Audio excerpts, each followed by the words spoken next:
In the heart of 1920's, Paris, the city's streets, cafes, and artists' studios pulsed with a peculiar energy that was as intoxicating as it was perilous. The aftermath of World War I left a generation adrift, searching for beauty, meaning, or at least distraction. Amid the smoky haze of cafes in Montparnasse, Montmartre, and the Latin Quarter, a certain substance threaded through the daily lives of those who dared to live outside conventional norms: heroin. While the substance's effects were already known in medical circles, it had found a broader, more insidious popularity in Bohemian Paris. But if the men, writers, painters, and self-proclaimed intellectuals were openly enthralled, the women who navigated these spaces often faced a far more complicated, treacherous reality. To understand how these women survived, you first need to comprehend the environment that surrounded them. Paris, in the 1920's, was a city in flux. The war had decimated populations and shifted social norms. Women who had been forced into labor during wartime had tasted independence, however brief, and were reluctant to return to purely domestic roles. At the same time, the city was a magnet for foreign artists, poets, and dreamers, all drawn by the cheap rents, the vibrant social life, and the freedom to exist outside the rigid bourgeois structures. In cafes like Le Dôme, La Rotonde, and Le Select, you could overhear French, American, and Eastern European accents, intermingling with the clink of glasses and the scratch of fountain pens on paper. Heroin, or la poudre, as some called it in the Parisian underground, was not merely a drug, but a social lubricant, a performance enhancer, and, for many, a survival mechanism. The allure was in its dual capacity to numb and to inspire.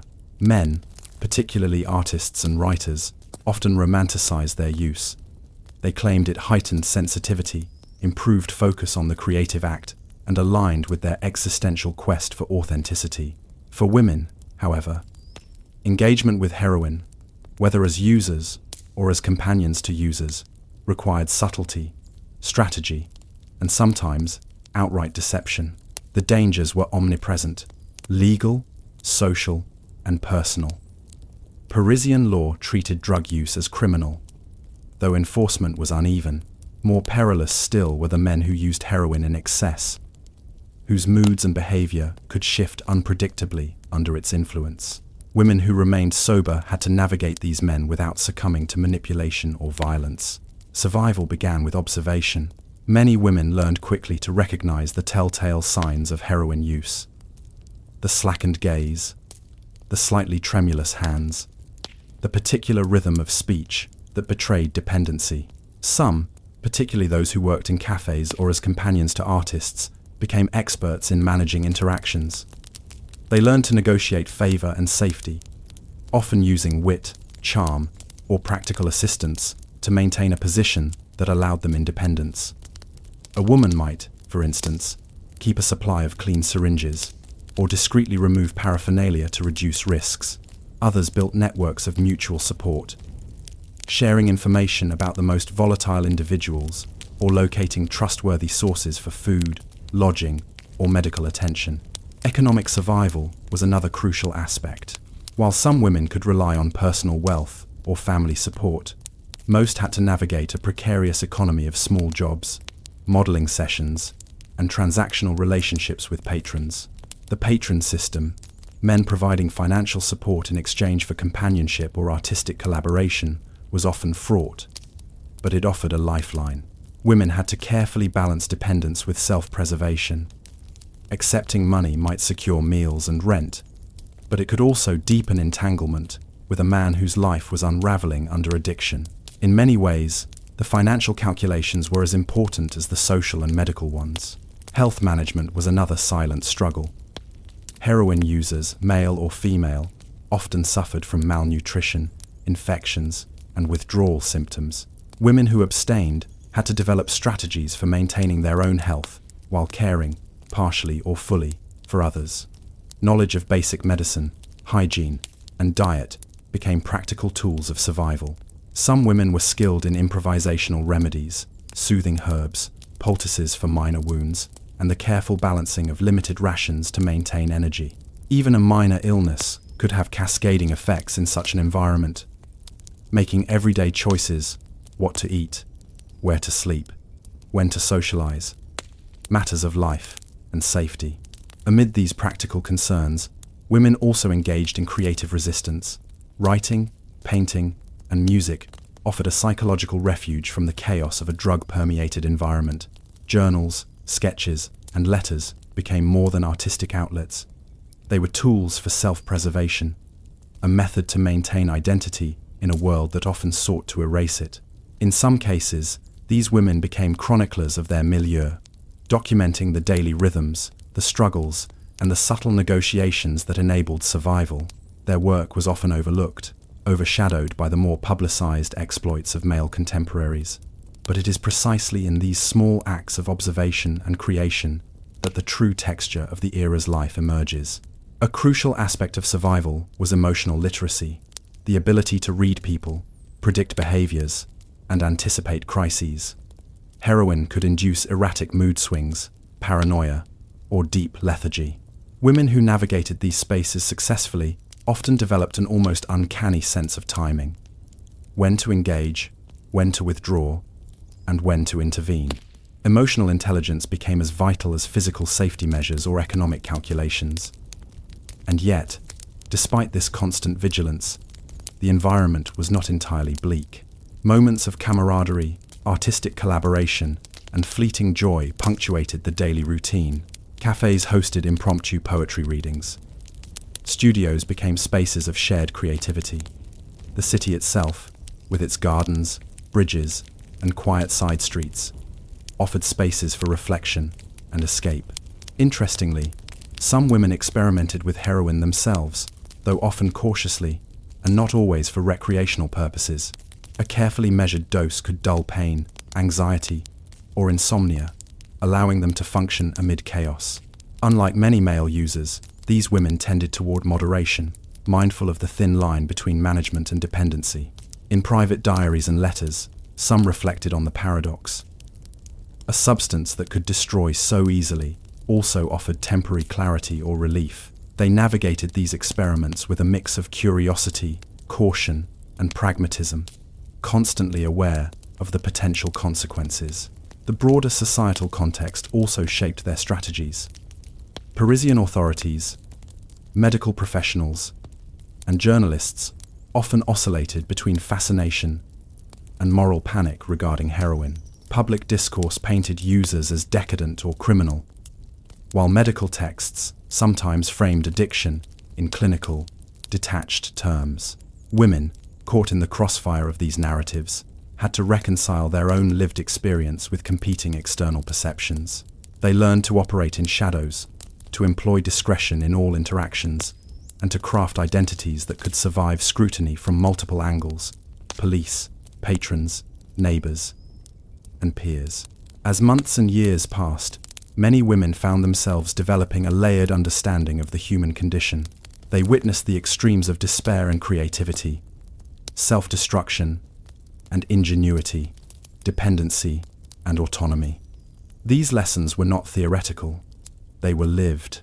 A single misstep, trusting the wrong person, misjudging a dose, or neglecting a routine health practice could result in serious consequences. Yet, through incremental adaptation, meticulous observation, and careful planning, survival became possible. By the end of this first period of exposure and adaptation, a few themes begin to crystallize. Survival was not a matter of sheer strength or luck, but of attentiveness, foresight, and practical knowledge. These women carved out spaces of autonomy in a city that simultaneously celebrated and endangered them. They became quiet experts in negotiation, health, finance, and emotional intelligence, often unseen and unacknowledged. And yet, a lingering question remained. In an environment where risk was omnipresent and control limited, how did some women maintain their autonomy, while others succumbed to the chaos? The answer is elusive, entangled with personal choices, chance encounters, and broader social currents. An intricate puzzle that will unfold further as we explore the next stages of their lives.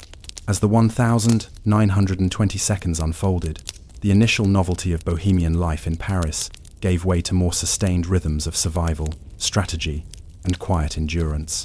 By this stage, the women who had navigated the early turbulence of the heroine craze had learned that living in Montparnasse, or Montmartre, was not about dramatic escapes or romanticized danger.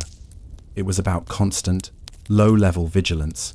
Paris offered both danger and opportunity, and those who survived did so through a combination of social acuity, physical self-care, and practical foresight. In the cafes, studios, and salons where artists congregated, the social hierarchies were subtle and often opaque. The women who moved within these spaces were rarely passive observers. They observed, categorized, and predicted behavior with a meticulousness that would impress a modern psychologist. They kept mental maps of who could be trusted with money, who was prone to violent outbursts, and who might lapse into incapacitating drug-induced depression at any moment.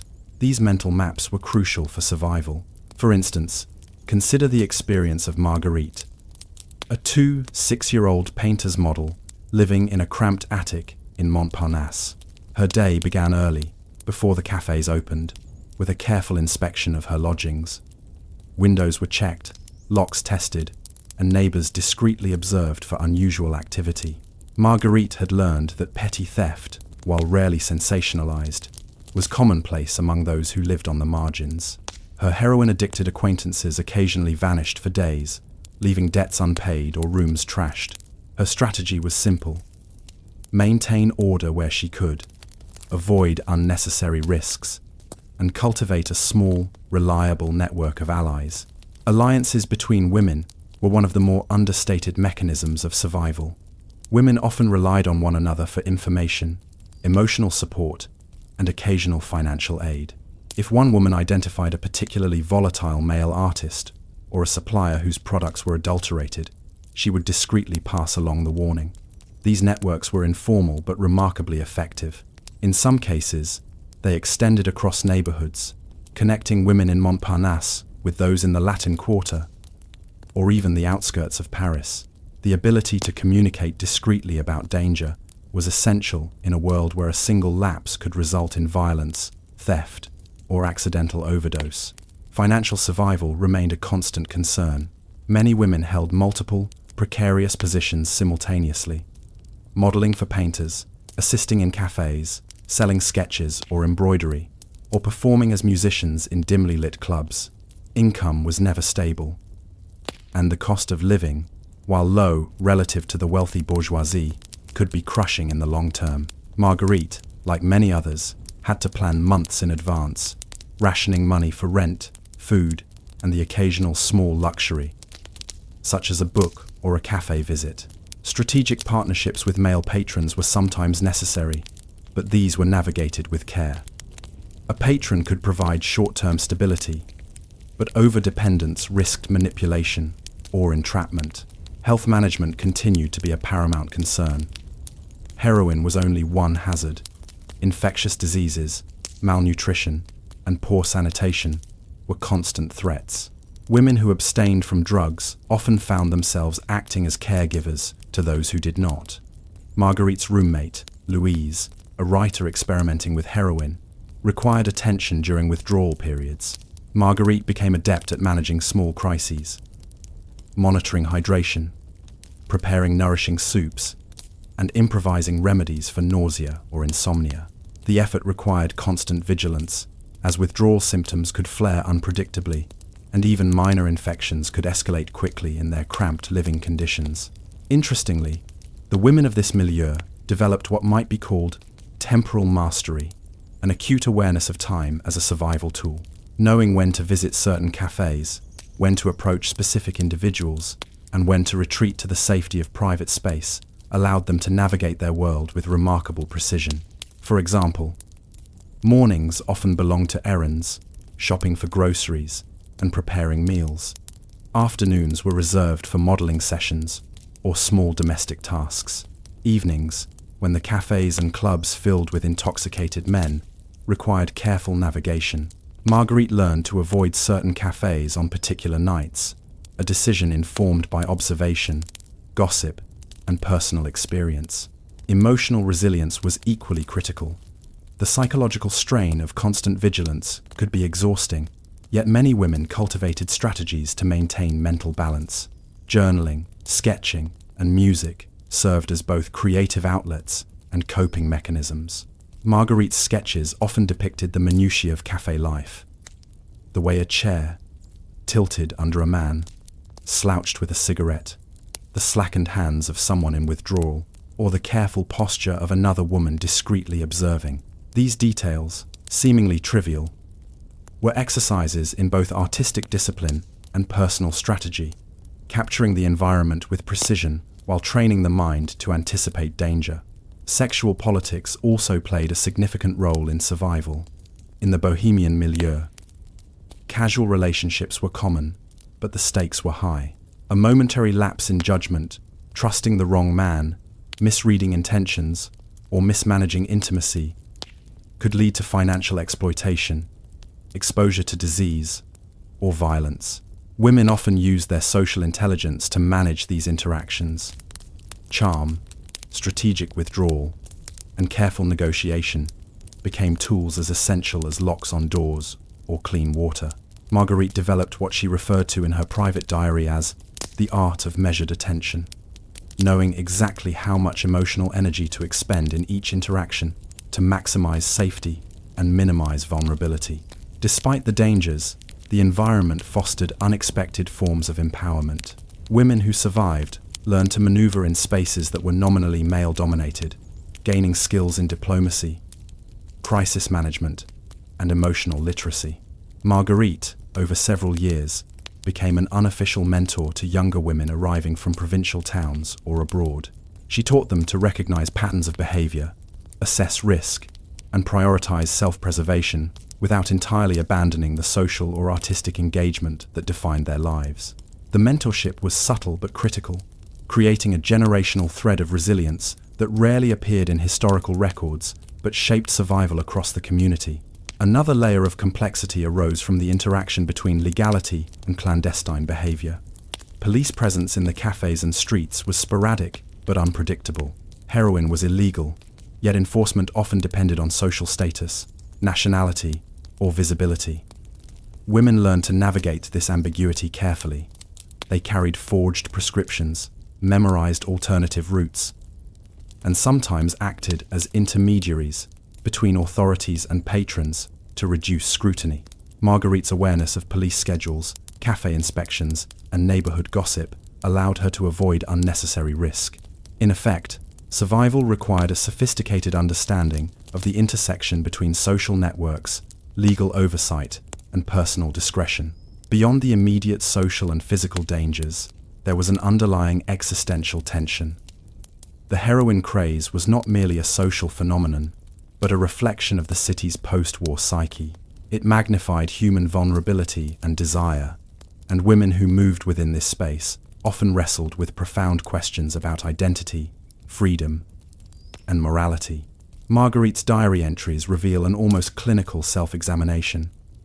How to remain autonomous while living among chaos, how to cultivate empathy without enabling destruction, and how to define oneself in a society that simultaneously celebrated and endangered women like her. As months turned into years, some women found that survival was a constant negotiation between engagement and withdrawal. They could not fully insulate themselves from the hazards, yet they could maintain agency by controlling where, when, and with whom they interacted. The city itself became both a laboratory and a teacher. Each cafe, studio, and street corner offered lessons in observation, risk assessment, and adaptability. Those who mastered these lessons could endure the heroine craze while preserving a degree of autonomy that was otherwise rare in contemporary society. Yet, even for the most skilled and cautious, there was no certainty. The environment was dynamic, shaped by chance, personal decisions, and the unpredictable behaviors of others. Marguerite often reflected on this tension. She could plan meticulously, cultivate networks, and manage her own health. Yet a single miscalculation could unravel everything. The unpredictability was part of life in Bohemian Paris, a constant reminder that survival was never guaranteed, only negotiated. As this second stage of survival unfolds, it becomes clear that the heroine craze was not merely about drug use. It was a crucible for social, economic, and emotional skill. Women developed subtle expertise in managing complex networks, anticipating danger, and preserving personal autonomy in an environment that often undermined it. And yet, the question remains, how did these women translate survival into long-term stability? Did these skills enable them to build sustainable lives, or were they forever caught in cycles of risk, vigilance, and negotiation?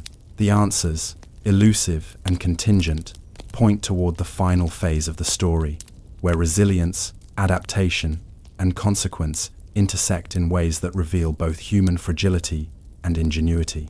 The final years of the 1920 seconds marked a period of both consolidation and reckoning for the women who had lived through Paris's Bohemian heroine craze. For those who had survived the first chaotic years navigating cafes, studios, patrons, and unpredictable men, the challenge shifted from immediate survival to long-term sustainability. By now, the city's rhythms had become familiar, and the strategies for endurance had matured. Yet, the question that had loomed over Marguerite, Louise, and countless other women remained. How could they maintain independence, health, and creative agency in a world shaped by risk, addiction, and social instability? Many of the women had developed what we might now call a set of transferable skills: observation, risk assessment, emotional intelligence, and social networking, all honed during years of daily negotiation, became tools for building more stable lives. Marguerite, for instance, moved from modeling into more autonomous work, creating her own small canvases, selling sketches, and teaching drawing to younger artists and visitors to Paris. She translated the lessons learned from survival into entrepreneurial skill, understanding what others valued, managing interactions carefully, and maintaining her own emotional and physical well-being. In a city where fame or fortune was often fleeting, these quiet forms of self-determination were remarkable. Not all women were able to make such transitions. Addiction, exhaustion, and cumulative exposure to risk exacted a toll. Some women who had initially resisted heroin eventually succumbed, whether through social pressure, curiosity, or desperation. Others found that the physical and psychological strain of years in a high-risk environment led to chronic illness or early mortality. Records from the period, sparse as they are, indicate that many women disappeared from the artistic circles they had once inhabited, leaving behind only traces in journals, letters, or the memories of contemporaries. The era's historical accounts often prioritize male artists and writers, but the women's narratives, when uncovered, reveal a persistent thread of resilience and ingenuity. One of the most remarkable outcomes was the subtle reshaping of social norms. Women who survived the bohemian world of Paris developed a degree of autonomy unprecedented in prior generations.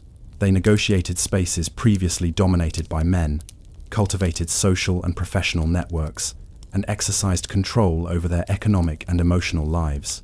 Even small acts, choosing which cafes to enter, managing a patron's expectations, or documenting daily life in letters and diaries, represented quiet forms of resistance and assertion of agency. In effect, the heroine craze created, paradoxically, a laboratory for female independence. The city itself, with its combination of danger and opportunity, became a teacher as much as a backdrop. By learning to navigate unpredictable social environments, women became adept at reading complex social cues, predicting patterns of behavior, and implementing practical strategies for survival. These lessons were transferable beyond Paris. Some women eventually relocated to other European cities, the United States, or colonial territories, carrying with them a nuanced understanding of risk, negotiation, and autonomy. They may not have been celebrated in history books, but their experiences shaped the invisible contours of international bohemian networks and informed later feminist and artistic movements. Emotional intelligence remained a crucial aspect of long-term survival. Years of engagement with men who were often erratic, violent, or addicted, provided women with a nuanced understanding of human behavior. This emotional literacy allowed them to cultivate relationships carefully, manage conflicts before they escalated, and maintain mental equilibrium in environments that could otherwise be destabilizing. Marguerite, in her later reflections, described this as a form of internal mapping, a method of anticipating outcomes based on observation, memory, and intuition. She credited this skill not only with survival during the heroine craze, but also with her ability to navigate broader social and professional networks in later life. Creativity, too, played a central role in long-term adaptation. Journaling, sketching, and music were not merely diversions. They were tools for processing trauma, maintaining identity, and communicating with others in ways that were controlled and deliberate. Many women used creative work as a form of economic leverage, selling sketches, offering music lessons, or assisting male artists in exchange for stability and recognition. The artistic output of these women, though often undervalued in their time, serves today as a vivid archive of daily life during one of Paris's most volatile decades. Through their work, we glimpse the small triumphs, careful negotiations, and quiet courage that defined their existence. Legal and social pressures continue to shape outcomes. While Parisian law enforcement occasionally cracked down on drug distribution, enforcement was uneven and often arbitrary. Women learned to navigate these ambiguities, developing skills in discretion, document management, and social diplomacy. Some acted as intermediaries between authorities and patrons, using subtle negotiation to protect themselves and others. The cumulative effect of these strategies was remarkable. Women who might otherwise have been marginalized, imprisoned, or excluded from society were able to maintain positions of relative autonomy and influence. Yet, even in success, the psychological and moral ambiguities lingered. The heroine craze exposed women to ethical dilemmas that had no clear resolution. How to care for addicted friends while maintaining personal boundaries, whether to participate in risky social networks for survival, and how to reconcile independence with social expectation. These dilemmas were not merely individual. They reflected broader questions about freedom, morality, and human resilience. Many women never fully resolved these tensions, and the choices they made would echo in the lives of those around them for decades. By the early 1930s, Paris had begun to shift once again. The Bohemian intensity of the post-war decade diminished under the pressure of economic uncertainty and changing cultural tastes. Some women left the city for quieter lives in provincial France, others migrated abroad, and a few remained, integrating their survival skills into more conventional professions. Marguerite eventually opened a small atelier, teaching art to students who admired her skill and her stories, albeit sanitized for polite consumption. Her experiences during the heroine craze informed both her teaching and her perspective on life. An awareness of fragility, a recognition of opportunity, and a deep understanding of human resilience.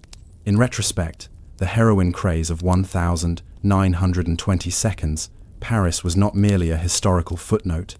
It was a crucible that shaped the social, economic, and emotional lives of women who inhabited the city. The lessons they learned, strategic observation, negotiation, emotional intelligence, resource management, were subtle but transformative. They exemplify how human ingenuity and resilience can persist in environments defined by risk, unpredictability, and marginalization. Perhaps most strikingly, their survival was not the product of heroism in the conventional sense, nor of dramatic acts of courage recorded in public annals. It was quiet, patient, and cumulative. The careful monitoring of habits, the subtle negotiation of social networks, the incremental management of health and resources. In this sense, the story of these women is a reminder that much of history is shaped not by monumental battles or political revolutions, but by the slow, persistent labor of ordinary individuals striving to survive, adapt, and maintain agency in complex worlds. And so, the question that lingers, even after years of reflection and documentation, is one that historians, social scientists, and casual observers alike must ponder. What other invisible networks of resilience exist in human history, quietly shaping the outcomes of events and the lives of those who rarely appear in the records? How many stories of adaptation, negotiation, and subtle mastery remain hidden, waiting to be discovered in the margins of history, as vital and instructive as those of Marguerite and her contemporaries? In the early 18th century, the production of candles in England was not merely a household necessity. It was a structured, tightly controlled craft, governed by guilds whose influence extended into local economies, social hierarchies, and the very rhythms of daily life. Candle-making guilds, or companies, such as the Tallow Chandlers' Company in London, were institutions of both trade and social regulation. Their members oversaw the production, quality, and sale of candles, ensuring that light, one of the most critical commodities in an era before gas or electricity, was consistently available to homes, churches, and businesses. But by the latter half of the century, these once powerful organizations began a slow and almost imperceptible decline, a process shaped by technological change, economic pressures, and the shifting social landscape of England. The significance of candles in this period cannot be overstated. Beyond illumination, candles symbolized order, stability, and domestic propriety. Wealthier households relied on beeswax candles for cleaner, longer-lasting light, while the majority of the population used tallow candles made from animal fat. The production process was labor-intensive, rendering fat, clarifying it, molding, dipping, and drying. Quality was paramount. A poorly made candle could drip excessively, smoke, or burn unevenly, creating not just inconvenience, but fire hazards. Guilds maintained strict standards, enforcing regulations on size, composition, and labeling, and punishing members who failed to comply. Membership in a candle-making guild offered a mixture of privilege and obligation. Apprenticeships were the traditional entry point, often lasting 7 years. Young men learned the meticulous techniques of dipping, molding, and finishing candles, mastering both the mechanical skills and the aesthetic sensibilities of the craft. Once a journeyman, a worker could advance to freeman status, gaining the right to operate independently or open a workshop. Guilds also controlled the economic landscape. By regulating prices and production quantities, they sought to maintain stability in the market, preventing overproduction and protecting members' livelihoods. Yet, this world of precision, hierarchy, and regulation faced gradual disruption. By the mid-18th century, shifts in urban demographics, commerce, and technology began to erode the foundations of guild authority. One subtle but profound change was the increasing availability of imported candles and raw materials. Whale oil, imported from North America and the Arctic, offered a more efficient and cleaner burning alternative to traditional tallow. Beeswax supplies, subject to seasonal and environmental fluctuations, became less reliable. Guilds attempted to regulate these new materials, imposing rules on their use and labeling. But the flow of international trade made enforcement increasingly difficult. Equally significant were economic pressures from outside the guild system. The rise of independent candle producers, often operating on a small scale from private homes, challenged the guild's monopoly. These unregulated makers could undercut prices or experiment with new techniques, attracting customers who were willing to sacrifice strict quality standards for affordability. The guilds responded with fines, inspections, and sometimes legal action. But their reach was limited, especially in rapidly expanding urban centres like London, Bristol, and Norwich. Daily life for candle makers, particularly those adhering to guild rules, was structured and repetitive. An apprentice's day began before dawn, tending the fire used to render tallow or melt wax, and continued through meticulous dipping or moulding sessions. The rhythm of work demanded precision and patience. Each candle required multiple dips, careful drying, and constant monitoring to prevent imperfections. For women, who were often involved peripherally in the household aspects of production, preparing materials, assisting with finishing, or managing sales work, was equally relentless. Despite the seemingly mundane nature of these tasks, failure to adhere to guild standards could mean public reprimand, financial penalty, or exclusion from trade altogether. Socially, guilds offered a sense of community and identity. Meetings, apprenticeships, and ceremonial events reinforced bonds among members and transmitted both technical and moral codes. Members were expected to adhere not only to professional standards, but also to a code of behavior that reinforced the social hierarchy of the time. Participation in guild-sponsored charity, religious observance, and communal activities underscored the integration of work, faith, and social life. For many, the guild provided stability and a clear pathway from apprenticeship to respected membership, a rare sense of continuity in an otherwise dynamic urban environment. Yet, the seeds of decline were already present. Guilds were slow to adapt to technological and economic change. As London's population swelled and as commercial networks expanded across England and into the colonies, the centralized control that guilds once wielded became increasingly difficult to maintain. Enforcement of standards required inspection and oversight, but inspectors could not monitor every workshop or street vendor. As a result, consumers began to encounter candles that varied in quality and price, undermining the guild's authority. The psychological and social effects of this decline were subtle, but real. Older members, steeped in tradition, often viewed independent producers as threats to morality and order, while younger members recognized the limitations of guild control and experimented with alternative production methods. Tensions arose between adherence to guild standards and the practical realities of economic survival. In some workshops, apprentices quietly learned new methods from neighbors outside the guild system, incorporating innovations that would eventually undermine the very regulations meant to preserve craft integrity. Technological experimentation, while initially small-scale, also contributed to the erosion of guild authority. Artisans began to explore chemical additives to improve burn quality, develop molds for faster production, and adapt new tools for shaping and finishing candles. These experiments were sometimes frowned upon by guild authorities, yet they spread because they allowed for greater efficiency and profit. Over time, these incremental innovations, combined with shifts in material availability and market demand, gradually weakened the guild's grip on production and pricing. The decline was not marked by dramatic events, but by a slow, almost imperceptible shift in the balance of power. In towns across England, independent candle makers proliferated. Urban consumers became more price-conscious, and imported products steadily gained market share. The guilds retained symbolic authority and continued to enforce some standards, but their influence over daily production and trade diminished.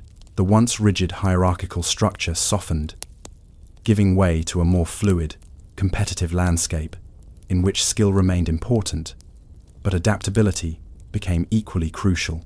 For women connected to the candle-making world, these changes had a dual impact. On one hand, the loosening of guild control offered opportunities to participate more flexibly in production, sales, and management. Women could contribute labor, manage small-scale workshops, or operate independently without fear of formal guild sanction. On the other hand, the decline of guild oversight removed a protective framework. Standards, inspections, and social networks that once regulated quality and behavior weakened, leaving individuals to navigate economic pressures and competition largely on their own. Survival, as in other historical contexts, became a matter of skill, observation, and strategic engagement with changing circumstances. By the late 18th century, candle-making guilds had become shadows of their former selves. They still convened meetings, maintained records, and carried ceremonial weight, but their practical control over the craft and the market had eroded. Their decline illustrates not a single moment of collapse, but the cumulative impact of globalization, technological innovation, social mobility, and economic diversification. The slow, almost imperceptible decay of these institutions provides a vivid example of how seemingly mundane crafts, once central to urban life and social order, can be transformed by broader forces over decades. Yet, the story of these guilds is more than just an economic or technological tale. it is also a story of human adaptation, resilience, and the quiet, day-to-day negotiation of change.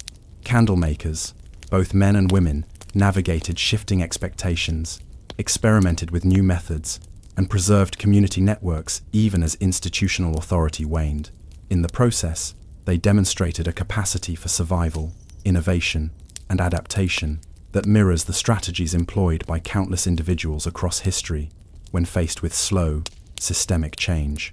And so, as this first section concludes, the question arises: how did these artisans, especially the women whose labor was often invisible, redefine their roles and identities as the guilds faded from prominence? Did the decline lead to empowerment, marginalization, or a complex mixture of both? The answers lie in the intricate details of daily life, social networks, and practical ingenuity that will unfold in the next section. By the mid-18th century, the slow erosion of candle-making guilds was no longer a theoretical concern. It had become a practical reality, shaping daily life, work routines, and social hierarchies. In towns and cities across England, workshops that had once operated under strict guild supervision now faced a more fluid environment. The regulatory framework that dictated production methods, prices, and membership was increasingly porous, and artisans had to navigate a shifting landscape where skill alone was no longer sufficient to guarantee economic stability. For women connected to candle making, whether as family members, apprentices, or small-scale producers, the decline of guild authority presented both opportunities and challenges. In many cases, women had been involved in the craft from the beginning, assisting with labor-intensive tasks such as rendering tallow, dipping candles, and preparing molds. Under the guild system, these contributions were often undervalued, seen as ancillary to the male-dominated hierarchy of apprenticeships and freeman status. However, as guild oversight waned, women's labor became more visible and, in some cases, more autonomous. Consider the experience of Anne, a widow living in Norwich, who had inherited a small candle-making operation from her late husband. With the guilds losing practical authority, Anne gained the flexibility to expand her production, experiment with different materials, and negotiate directly with local shopkeepers. She could source tallow from regional butchers or even experiment with imported whale oil without fear of formal sanction. At the same time, she had to contend with a competitive market, increasingly populated by independent producers operating outside the guild framework. Success required careful attention to quality, pricing, and reputation, as consumers now had more choices than ever before.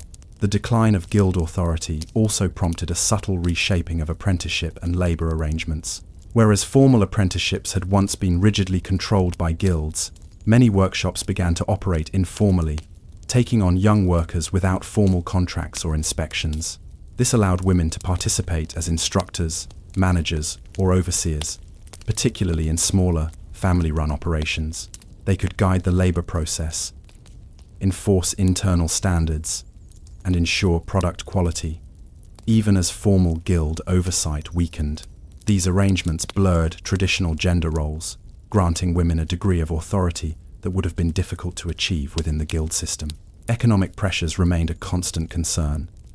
The 18th century was a period of expanding urban populations, rising consumer expectations, and fluctuating material costs.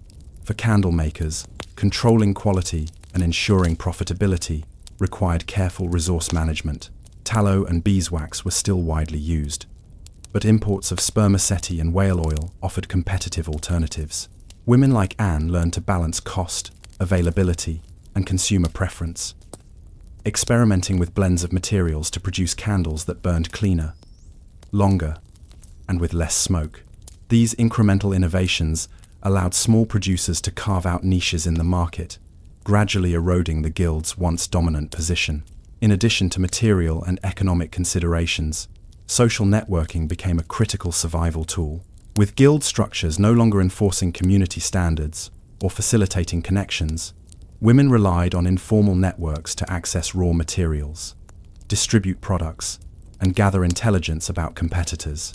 Friendships, kinship ties, and neighborhood alliances often proved more important than formal guild membership. Women learned to observe patterns of demand, negotiate terms with shopkeepers, and coordinate supply chains with remarkable skill, often while maintaining households, caring for children, and managing other domestic responsibilities. Health and labor conditions were another layer of challenge. Candle making remained a physically demanding craft. Tallow rendering involved long hours over open fires, often producing smoke and odors that irritated the respiratory system. Beeswax required melting and molding, a repetitive process that could strain muscles and hands. Women frequently worked alongside children or apprentices, managing both production and care responsibilities.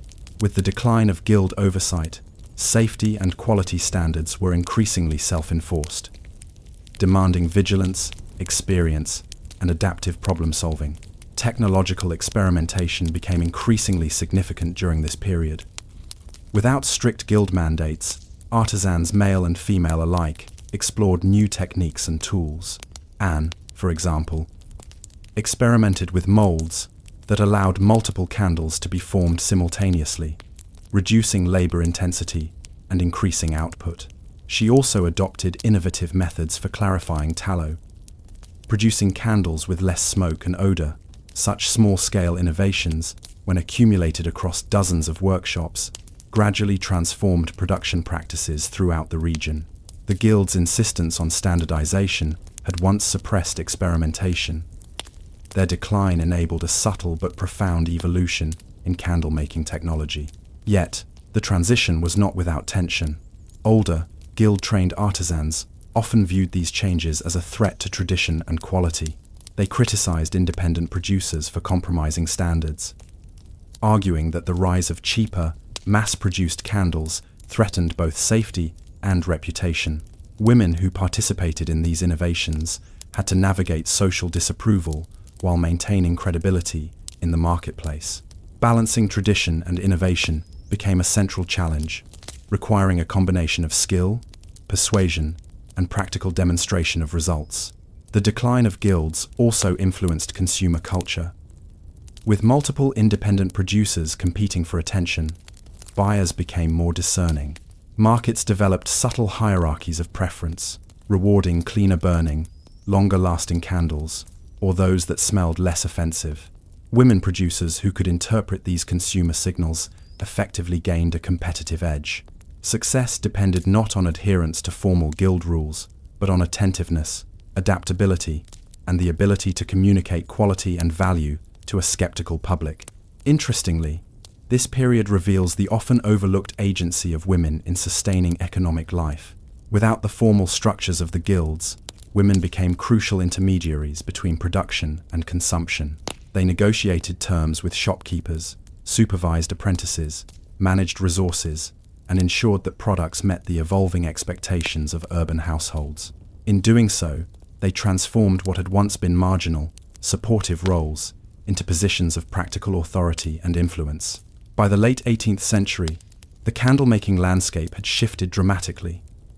Guilds retained ceremonial and symbolic presence, but their regulatory power had waned. Independent workshops, often led or managed by women, accounted for an increasing share of production. Markets had diversified, consumer expectations had evolved, and technology had begun a slow transformation of the craft. Candlemaking had moved from a tightly controlled, hierarchical trade to a more fluid, competitive, and adaptive industry. Survival and success now depended on observation, ingenuity, and the careful negotiation of both social and economic networks. The decline of guild authority, however, left lingering questions. How could women sustain their economic and social positions once the protective oversight of guilds was removed? Could they maintain independence while contending with competition, fluctuating materials, and evolving consumer expectations? The answers lie in the subtle strategies, daily routines, and long-term adaptations that characterize their lives. Strategies that, though largely invisible in conventional historical records, reveal both resilience and innovation in the face of gradual, systemic change. As Section 2 closes, we are left with the tension between opportunity and vulnerability. The decline of candle-making guilds opened doors for agency, experimentation, and small-scale empowerment, particularly for women. Yet it also removed formal protections, leaving individuals to navigate the marketplace, labor, and social hierarchies largely on their own. The resolution of these challenges, and the lessons learned from decades of adaptation, will emerge in the final section, revealing the quiet ingenuity that shaped the survival and legacy of these artisans. By the closing decades of the 18th century, the candle-making guilds of England had become shadows of their former authority. Once central to the organization of urban trade, the guilds had seen their regulatory power erode under the pressures of economic diversification, technological experimentation, and the expansion of consumer markets. What remained was largely ceremonial: meeting halls, annual feasts, charitable works, and historical records, preserving the memory of authority that had slowly dissipated over decades. Yet, the decline of these institutions did not signify the end of candle-making as a craft. Rather, it marked a transformation, one in which artisans, particularly women, redefined their roles, agency, and survival strategies. For women who had previously occupied peripheral roles, the post-guild era presented opportunities that were both subtle and profound. Freed from the rigid hierarchy and oversight that had limited their participation, many women expanded their influence within workshops and local markets. They assumed leadership roles, managed production processes, and negotiated trade independently, sometimes operating entire small-scale enterprises. This transition required a combination of technical skill, business acumen, and social intelligence. Women became adept at reading market trends, sourcing raw materials efficiently, and maintaining quality standards without external enforcement. Anne, the widow from Norwich introduced in Section 2, exemplifies this new model of female agency. She gradually transformed her inherited workshop into a small but highly respected enterprise. By diversifying the materials she used, improving production techniques, and cultivating strong relationships with local shopkeepers, Anne created a sustainable operation that could withstand competition and market fluctuations. Her success relied not on guild authority, but on meticulous attention to detail, adaptability, and social strategy. A combination of skills developed over decades of observing both traditional methods and emerging trends. The broader economic environment also encouraged innovation. Urban populations continued to grow, and consumer demands became increasingly complex. Households sought candles that burned cleanly, lasted longer, and emitted minimal smoke or odor. Independent producers, unencumbered by guild restrictions, experimented with blends of tallow, beeswax, and imported whale oil to meet these expectations. Women were often at the forefront of these experiments, leveraging intimate knowledge of material properties and consumer preferences to produce candles that were both functional and aesthetically appealing.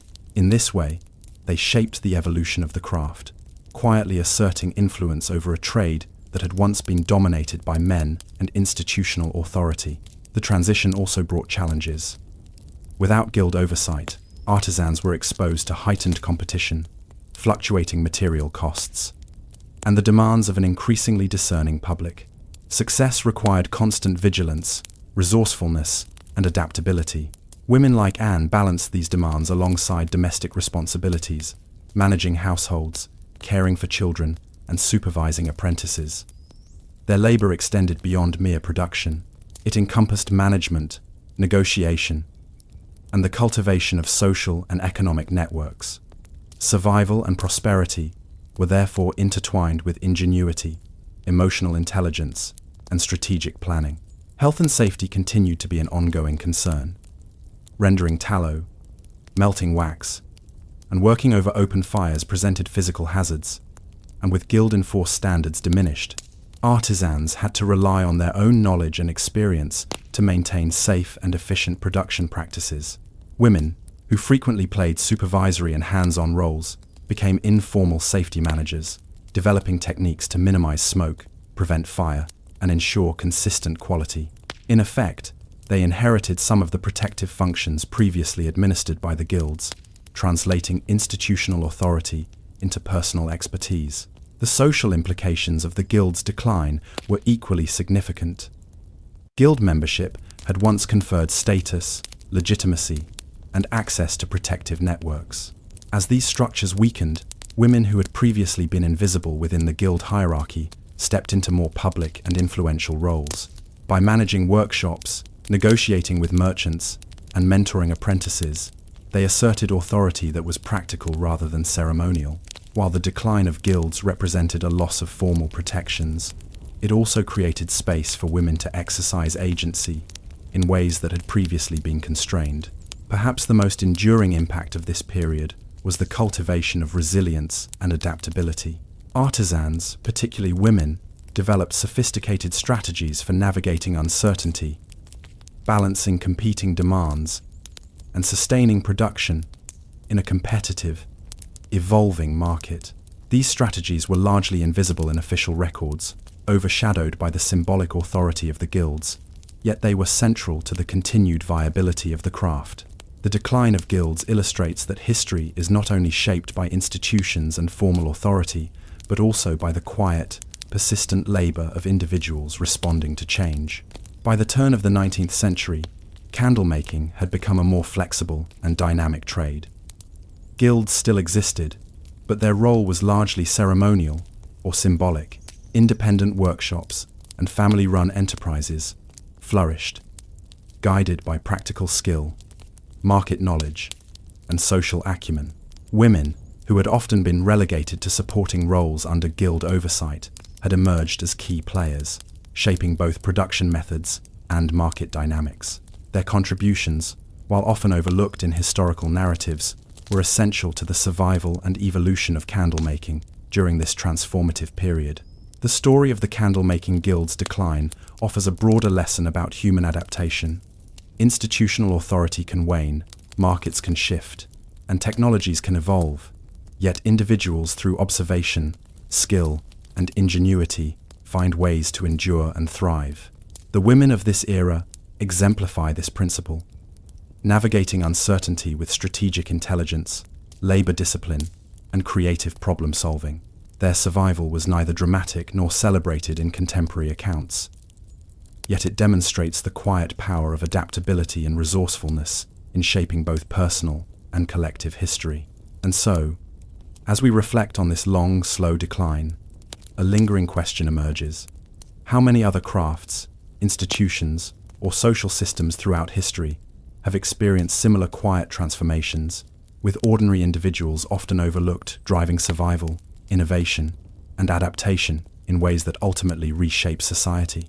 The candle-making guilds remind us that history is often composed not of spectacular events, but of incremental, persistent acts of resilience that illuminate the world in ways as vital as the light of the candles themselves. In the vast, wind-swept expanses of northern Canada and the upper reaches of the Hudson Bay and Mississippi River watersheds, the fur trade of the 17th and 18th centuries created a network of posts that were as isolated as they were critical to the colonial economy. These posts, small forts and trading stations, were the epicenters of a global commodity system, linking European demand for beaver pelts and other furs with the labor, skill, and local knowledge of indigenous peoples and European settlers. For those who lived and worked on these posts, life was defined not by adventure or glamour, as popular imagination might suggest, but by a relentless rhythm of survival, boredom, and meticulous strategy. The geographic isolation of these posts cannot be overstated. Many were accessible only by river, canoe, or long overland portage routes. Winter temperatures plunged far below freezing. Lakes and rivers iced over for months at a time, and the surrounding forests offered both resources and dangers in equal measure. Life was intensely seasonal.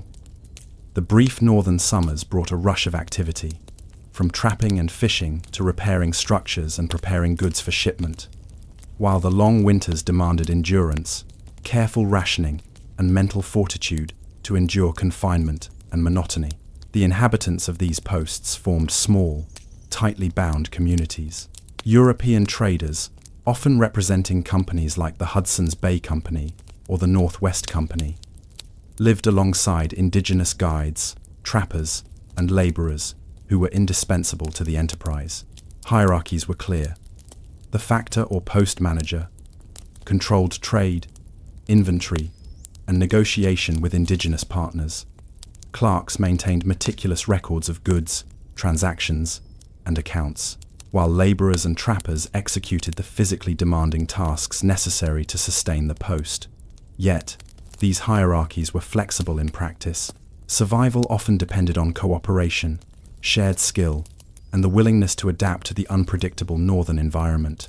The daily routine at a fur trading post was remarkably structured, if monotonous. Mornings often began before sunrise, with the lighting of stoves or fires in log cabins, and preparation of meals designed to sustain energy in frigid conditions. Food supplies were limited and heavily reliant on both local resources and European imports.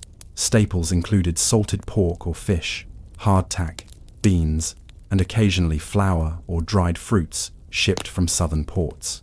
Indigenous partners provided critical supplements, dried meat, fish, berries, and the knowledge to identify edible plants and navigate the harsh landscape.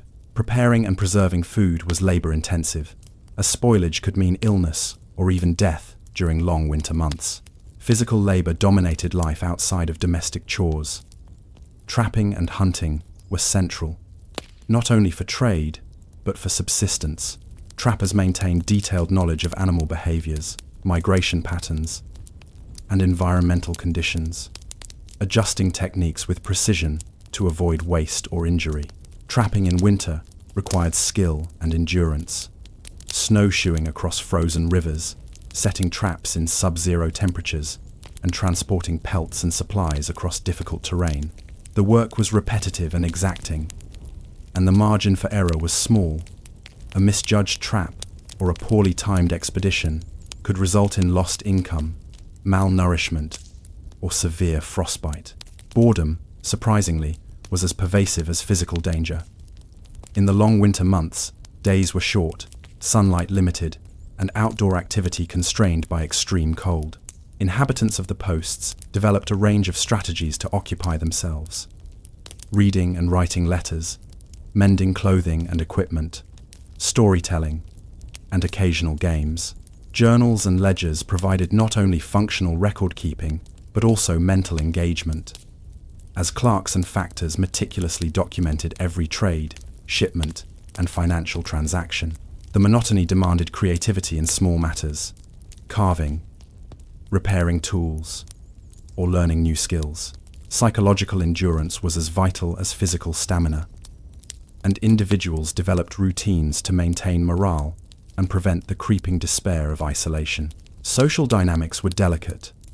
The confined spaces of the posts, often a single longhouse or a cluster of log cabins, required careful negotiation of hierarchy, personality, and cultural difference. European traders and clerks had to respect indigenous customs and protocols, understanding that successful trade relied on trust, reciprocity, and mutual respect. Meanwhile, tensions could arise among European residents, particularly when provisions were scarce or expectations of labor and hierarchy were challenged. Managing interpersonal relations was therefore an ongoing necessity, demanding diplomacy, observation, and restraint. Women at the posts played roles that were essential yet frequently underrepresented in historical records. Wives and family members were involved in domestic management, food preparation, and the care of children. But their contributions extended into economic and social realms. They assisted with preserving furs, organizing supplies, and maintaining the physical infrastructure of the post. In some cases, they mediated disputes between traders or between indigenous partners and European workers, acting as informal diplomats whose influence was critical to the functioning of the community. Survival required not only physical labor, but emotional intelligence and foresight. Medical care, or the lack thereof, posed a constant concern. Harsh weather, physical labor, and limited diet made inhabitants susceptible to frostbite, malnutrition, and respiratory illness. European-style remedies were limited and often ineffective in northern conditions, while indigenous knowledge provided valuable guidance in treating wounds, fevers, and minor infections.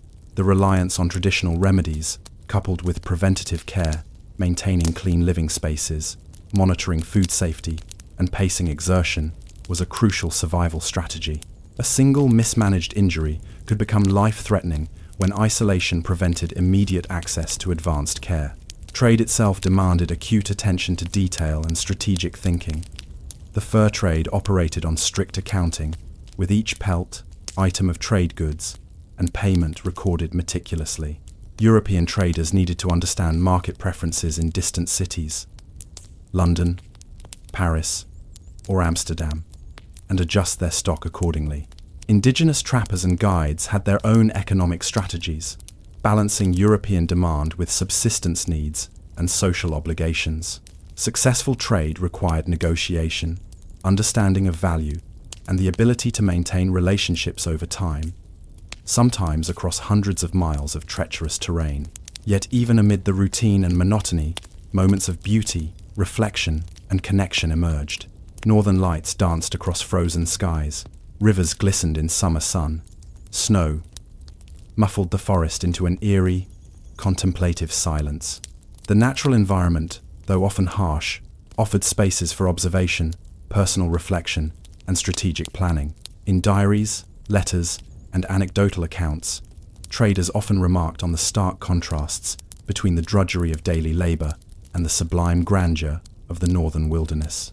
These observations reveal that, while survival dominated thought and action, human appreciation of environment and subtle joy persisted, even in extreme conditions. By the end of the first decade at a typical post, residents had acquired a deep practical knowledge of both natural and social environments. They learned to anticipate weather shifts, track animal movements, ration supplies precisely, and negotiate with diverse partners. These skills were cumulative, refined year after year, and often passed down through mentorship or informal instruction. Knowledge itself became a form of currency, critical to maintaining health, economic stability, and social cohesion. The first section of life on northern fur trading posts concludes with a recognition of this delicate balance between survival, strategy, and endurance. The posts were spaces of isolation, monotony, and risk, yet they were also arenas of subtle expertise, social negotiation, and human resilience. Inhabitants, especially women, managed labor, relationships, and resources in ways that were both practical and sophisticated, ensuring the continuity of life and trade in extreme conditions. As we consider this environment, one unresolved question emerges. In a world defined by isolation, harsh climate, and economic dependency, how did individuals manage not only to survive physically, but to maintain social cohesion, emotional resilience, and a sense of purpose? The next section will explore the strategies, routines, and social mechanisms that allowed these northern communities to endure year after year, despite the challenges they faced. As the seasons cycled over the northern fur trading posts, inhabitants became increasingly attuned to the subtleties of their environment, learning to anticipate danger, scarcity, and opportunity with the precision of someone who lives in perpetual negotiation with nature. Survival was less a matter of heroics and more a disciplined practice of observation, timing, and foresight. Each day demanded careful management of resources, labor, and interpersonal relationships, tasks that required mental acuity as much as physical endurance. The rhythm of work was highly seasonal. Spring brought thawing rivers and the opportunity to repair and resupply after the harsh winter months. Summer meant a flurry of activity, repairing buildings, organizing trade goods, fishing, and preparing pelts for shipment. Fall was dedicated to the trapping season, when beaver and other fur-bearing animals were most active, and meticulous records were kept to track the quantity, quality, and origins of each pelt. Winter, in contrast, demanded endurance and rationing. With rivers frozen and travel nearly impossible, inhabitants relied on stored provisions and preserved meats while enduring long nights, extreme cold, and confinement. It was in these winter months that mental resilience was tested most severely. For European traders, clerks, and laborers, the physical demands were relentless. Trapping required long treks across frozen rivers and dense forests, hauling pelts and provisions in sleds or by snowshoe. The cold could be brutal. Frostbite, hypothermia, and respiratory illness were constant threats. Work was methodical and repetitive, yet any lapse in attention could lead to injury or loss of valuable furs. Traders quickly learned to pace themselves, conserve energy, and maintain tools and clothing to prevent accidents. Small adaptations, a patch sewn in a coat, a sharpened knife, a well-laid trapline, could mean the difference between minor discomfort and life-threatening injury. Women's contributions to survival were subtle yet essential. In addition to maintaining the household, cooking, cleaning, and caring for children, they often oversaw critical production tasks, preparing hides, curing meat, maintaining storage supplies, and repairing equipment were labor-intensive and required skill and patience. In posts where women actively participated in trade, they negotiated with indigenous partners, organized the distribution of goods, and monitored the accuracy of records. Their labor was often invisible in official accounts, yet it was indispensable to the economic and social stability of the community. Mental endurance, boredom, and social cohesion were closely intertwined. The monotony of winter demanded deliberate strategies to maintain morale. Residents occupied themselves with reading, writing, storytelling, and small crafts. Games, music, and communal meals provided brief relief from isolation. These activities, while seemingly trivial, were critical for maintaining social bonds and psychological health. Diaries from traders often note the intricate rituals and routines that filled long winter nights, from meticulously cleaning and repairing gear to practicing calculations for trade and navigation. The ability to create structure in an environment defined by isolation was itself a skill, one that differentiated those who endured from those who faltered. The relationships between European traders and indigenous communities were central to survival. Indigenous partners provided expertise in navigation, hunting, trapping, and local ecology, knowledge that European traders could not replicate. Trade required careful diplomacy, negotiation, and respect for cultural practices. Missteps could result in lost trade opportunities, social tension, or even conflict. Women often mediated these interactions, managing both social expectations and logistical coordination. In doing so, they exercised a form of authority that was subtle, context-dependent, and vital for the continuity of life at the post. Food management was an ongoing challenge. Provisions brought from Europe were valuable but limited, while reliance on local resources required skill, timing, and knowledge. Women and men coordinated hunting, fishing, and gathering to ensure a steady supply of meat, fish, and edible plants. Preserving and rationing were constant concerns. Dried or salted meats had to last months. Grains and flour were carefully measured, and spoilage could not be tolerated. Every decision, from the timing of a hunt to the preparation of a meal, was a calculated act of survival. Health strategies extended beyond food. Preventing illness involved maintaining clean living spaces, controlling smoke from fires, and monitoring for early signs of frostbite or infection. Indigenous knowledge often complemented European medicine, with herbal remedies, poultices, and observation of natural signs used to treat wounds, fevers, and respiratory issues. Women frequently acted as the first line of care, applying these techniques and monitoring family members or laborers during periods of illness. The integration of local knowledge with practical European methods illustrates the adaptive intelligence required to endure the environment. Trading routines also required vigilance and precision. Fur quality varied, and records had to be meticulously maintained to ensure fair compensation, avoid disputes, and preserve company reputation. Traders tracked each pelt, noting its origin, condition, and the identity of the trapper or supplier. Discrepancies could have serious financial consequences. Indigenous partners were skilled negotiators, balancing their own economic needs with the expectations of traders.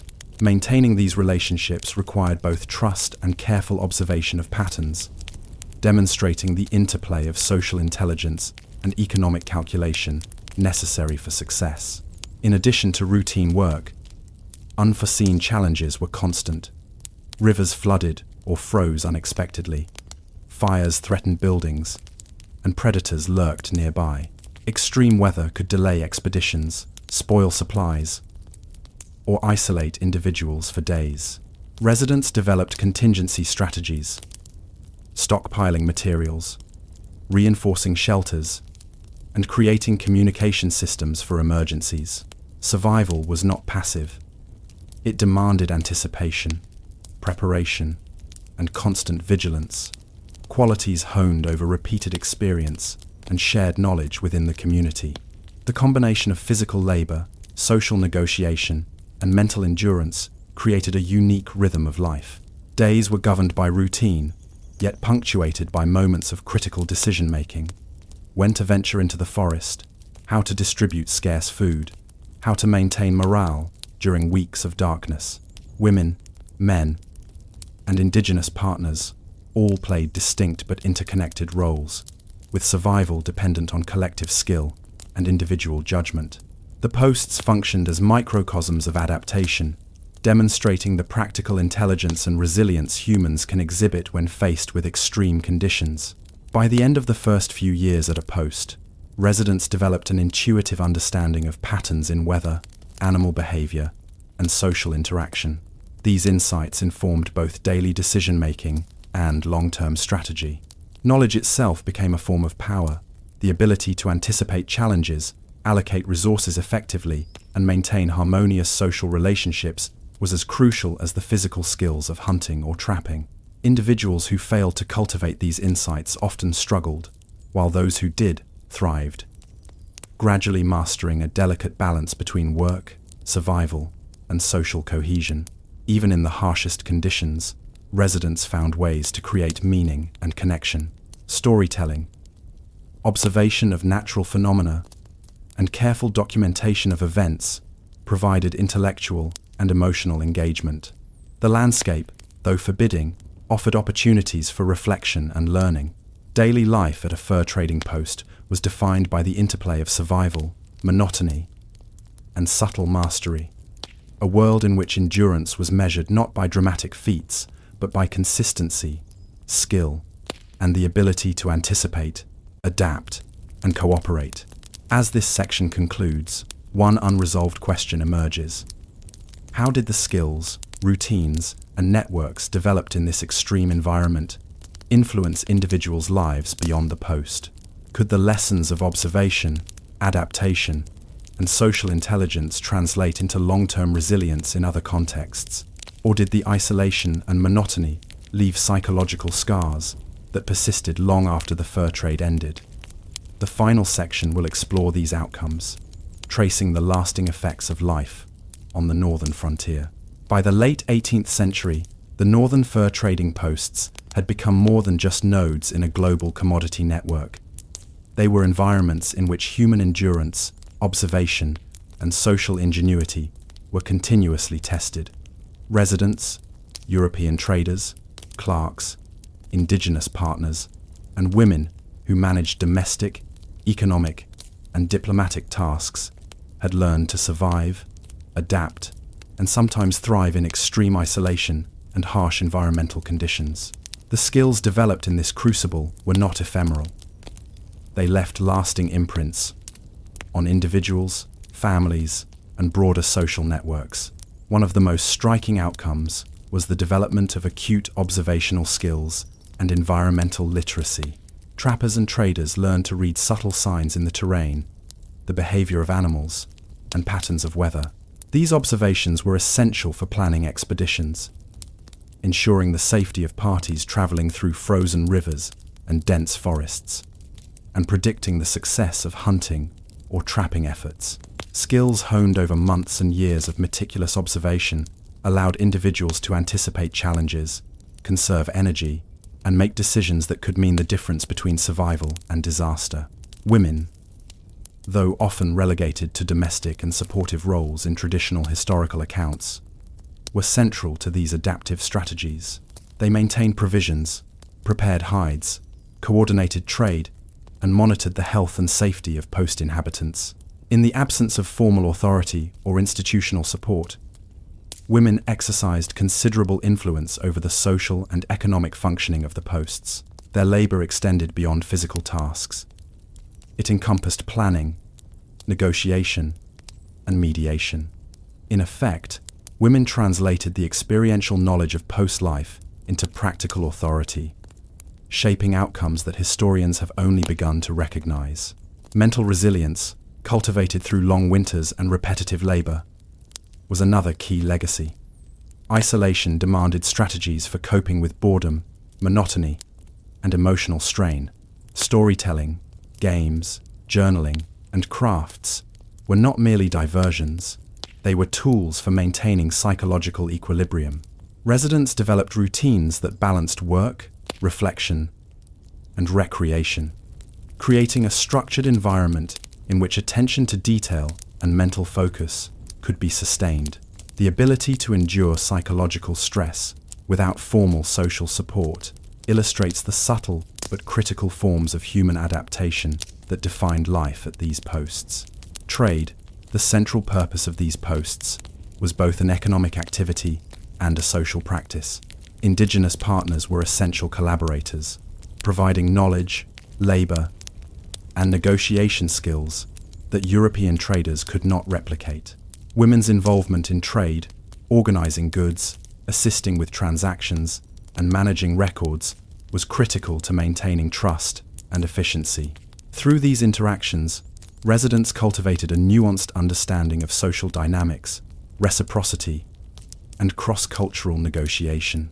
These social skills complemented environmental knowledge, forming a comprehensive toolkit for survival in an unpredictable world. The physical environment itself shaped daily life, often in subtle ways. Extreme cold, frozen waterways, and limited sunlight required careful planning and prioritization. Snow and ice dictated the timing of expeditions. River conditions influenced transportation and supply logistics. Residents learned to coordinate labor with natural cycles, leveraging periods of relative calm to prepare for the more demanding seasons. Knowledge of the environment became a form of capital, enabling individuals to manage risk, preserve resources, and maintain community cohesion. Yet life on the posts was not merely a series of tactical responses to challenges. It also fostered creativity and subtle innovation. Artisans and laborers adapted tools and techniques to the environment. Women developed methods for preserving food, curing hides, and repairing clothing and equipment that were both practical and ingenious. Small innovations like reinforcing sleds, adjusting trap designs, or devising more efficient ways to store provisions accumulated over time, contributing to both immediate survival and the long-term resilience of the post. As individuals and families rotated through these posts, skills and knowledge were transmitted to new arrivals, apprentices, and the next generation. This transfer of practical expertise ensured continuity despite the high turnover common to frontier posts. Indigenous partners, European traders, and women working in supportive roles all participated in these informal systems of mentorship and skill building. The posts thus became sites of experiential learning, in which survival knowledge was codified not in books or decrees, but in habits, routines, and social practices. Psychologically, the long-term impact of post-life was complex. While resilience and ingenuity were cultivated, prolonged isolation and monotony could leave lasting effects. Letters from returning traders and diaries from post-residents frequently mention the difficulty of reintegrating into urban or southern communities after years of exposure to the extremes of northern life. Social expectations, routines, and environmental demands in more populated areas contrasted sharply with the autonomy, pacing, and specialized knowledge developed in the wilderness. Yet for many, the skills gained at the posts, attention to detail, resourcefulness, negotiation, and emotional intelligence proved invaluable, enabling them to adapt to subsequent challenges in both trade and domestic life. Women who survived years on the posts often emerged with enhanced agency. The decline of traditional gender hierarchies within these small, survival-oriented communities allowed them to manage resources, mediate disputes, and participate in economic decision-making. By necessity, they exercised authority, made strategic choices, and developed skills that would be rare for women in more structured, urban societies. Their contributions, though underrepresented in historical records, were integral to the functioning and resilience of the trading networks. Over time, northern fur trading posts became microcosms of human adaptability. They demonstrated that survival in extreme conditions was not simply a matter of physical strength, but of observation, strategy, cooperation, and foresight. Life on these posts illustrates that human resilience is multifaceted, encompassing environmental literacy, social intelligence, mental endurance, and incremental innovation. The individuals who inhabited these spaces developed expertise that transcended immediate survival, influencing the social and economic networks of the broader fur trade and shaping personal capacities for decades to come. As the fur trade evolved and some posts were abandoned or transformed into more permanent settlements, the legacy of these survival strategies endured. Skills developed in isolation, routines honed to optimize labor and morale, and the subtle authority exercised by women informed subsequent generations of traders, settlers, and frontier communities. Even as the global economy shifted, the lessons of the post's adaptation to environment, negotiation within social hierarchies, and careful attention to detail remained relevant, echoing across time in ways that are often invisible to conventional historical narratives. Ultimately, life on northern fur trading posts offers a perspective on history defined by endurance, meticulousness, and subtle mastery rather than dramatic events or heroic exploits. The monotony, risk, and isolation of the posts were not mere hardships. They were conditions under which human ingenuity and resilience were cultivated and refined. The question that remains, even as we examine these long-forgotten stations, is this: how many other extreme or mundane environments throughout history have served as crucibles for survival, creativity, and social intelligence, producing skills and adaptations whose impact extends far beyond the confines of their immediate context? In early 17th century Paris, bread was not just food, it was life. The dense, labyrinthine streets of the city were lined with bakeries that served tens of thousands of Parisians each day. Access to fresh, affordable bread was a matter of survival for the majority of the population, and any disruption in its production or distribution could quickly escalate from a simple complaint to a crisis of social order.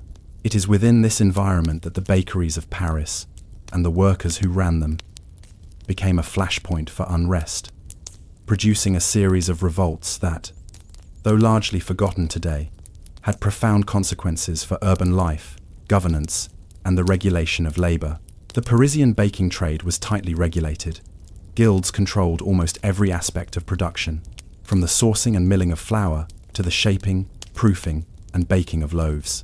Membership in the Bakers' Guild was both a privilege and an obligation. Apprenticeships could last several years, during which young bakers learned not only the practical skills of the craft, but also the social norms, hierarchies, and quality standards required to participate in the trade. Journeymen and masters oversaw the process carefully, enforcing rules on loaf size, weight, and price to ensure consistency, prevent cheating, and maintain public trust. Failure to adhere to guild standards could result in fines, expulsion, or loss of livelihood. Bread itself was a marker of both sustenance and social stratification. The wealthier classes enjoyed finer wheat flour, often blended to produce lighter, more delicate loaves, while the majority of Parisians relied on coarse, heavy bread made from rye or mixed grains. The guild not only regulated production methods, but also monitored pricing, attempting to balance profitability with public need. Because bread was essential, bakers' actions were intensely scrutinized. Shortages or price increases could provoke riots, petitions, and direct appeals to royal authorities. The early 1600s were a period of particular strain. Population growth, rising grain prices, and poor harvests combined to create chronic instability. Bakers found themselves at the center of this pressure, both responsible for feeding the populace and vulnerable to the consequences of economic fluctuations. In some cases, bakers were accused of hoarding flour, manipulating prices, or producing smaller loaves than required, triggering public outrage. When disputes escalated, mobs could descend on bakeries, breaking ovens, destroying supplies, or forcibly redistributing bread. It was in this volatile mix of necessity, regulation, and scarcity that the so-called bakers' revolts emerged. The revolts themselves were rarely grand spectacles. They were not well-documented military uprisings or campaigns for political change. Rather, they were episodic, often spontaneous outbursts of frustration by bakers themselves, or by the communities they served. Sometimes, the impetus came from economic pressure, sudden rises in flour prices, or decrees that set the price of bread too low for profitable production. Other times, revolts were prompted by the enforcement of guild rules that bakers found restrictive or unfair. Journeymen who felt exploited by masters or apprentices seeking more autonomy occasionally joined forces, creating temporary coalitions that could influence supply, pricing, and labor conditions. Life inside the bakeries was regimented and demanding. Bakers worked long hours, often beginning before dawn, kneading dough, tending ovens, and ensuring that each loaf met guild standards. The work was physically taxing, requiring endurance, precision, and attention to subtle cues: dough texture, oven temperature, and proofing time. Mistakes could result not only in spoiled bread but in fines or public reprimand. For women who assisted in family-run bakeries, labor included managing household operations, supporting production, and sometimes negotiating sales with local customers. Their roles were integral to the functioning of the business, yet largely invisible in formal records. Economic pressure was constant. Bakers needed to secure a reliable supply of flour, which depended on successful grain harvests, fair pricing from millers, and timely delivery. During poor harvest years, grain shortages led to higher prices and reduced profit margins. Bakers often had to navigate the competing demands of the guild, local authorities, and the public, balancing compliance with survival. Even minor disruptions, a late shipment of flour, a malfunctioning oven, or a miscommunication with the guild, could trigger cascading problems, affecting both production and social stability. The social dynamics surrounding bakers' revolts were intricate. Urban neighborhoods were closely knit, and news of unrest spread quickly. Riots often involved not only bakers but the wider community, who depended on reliable bread supply. Public sentiment could be volatile, particularly when economic hardship intensified. Women and children were sometimes caught in the middle, both helping sustain bakeries and participating in demonstrations. The revolts reveal that even in a trade as seemingly mundane as baking, labor disputes had broader implications for community cohesion, governance, and social negotiation. Political authorities were acutely aware of the stakes. King and municipal officials maintained careful oversight of grain supply, baking regulations, and urban order. Edicts and inspections were frequent, attempting to prevent shortages, stabilize prices, and regulate guild conduct. Yet enforcement was uneven.